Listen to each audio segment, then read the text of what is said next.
C'est la 20e édition cette année du concours AgriChallenge. Donc c'est un concours qui est organisé pour les lycées agricoles.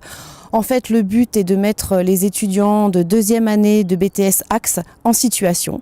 C'est-à-dire que suite à une visite d'élevage, ils ont à travailler sur un projet en lien avec cette visite. Donc d'abord par un écrit qu'ils nous remettent, puis par une soutenance orale qu'ils présentent devant un jury. Jeudi 17 mars s'est déroulée la remise des prix du concours AgriChallenge à Boufféry. 60 élèves des lycées de Briassé, de l'école d'agriculture de Derval, de l'école des établières et du lycée agricole de Luçon-Pétré se sont confrontés à un jury composé de professionnels du secteur agricole. Ce concours organisé par le Crédit agricole Atlantique Vendée a pour objectif de préparer les élèves à l'installation.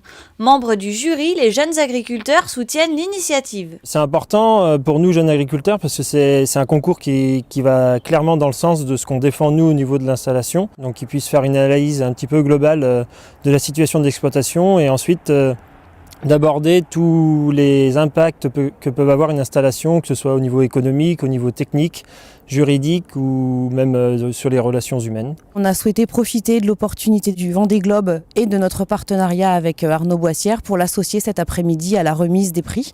Et puis parce que ça coule de source, il y a des véritables similitudes entre le parcours de préparation à l'installation pour un jeune et puis la préparation qu'Arnaud Boissière peut avoir sur le Vendée Globe. On croit que faire le Vendée Globe, c'est juste prendre un bateau et partir. En fait, il y a tout un projet derrière de montage de structures et un peu comme les jeunes agriculteurs, aujourd'hui, quand tu montes un projet dans l'exploitation, c'est pas juste installer sur les terres, il y a beaucoup d'installations, il y a beaucoup de frais aussi concernant le matériel. Et moi, c'est un peu pareil, il y a beaucoup de matériel qui est coûteux et tout ça, il faut le budgétiser, il faut le préparer en amont. Donc il y a beaucoup de similitudes et en plus, il y a une autre similitude, c'est qu'on est tous les deux, entre l'agriculteur et moi, le marin, proches de l'élément naturel. Donc on est extrêmement concernés par tout ce qui se passe dans l'environnement.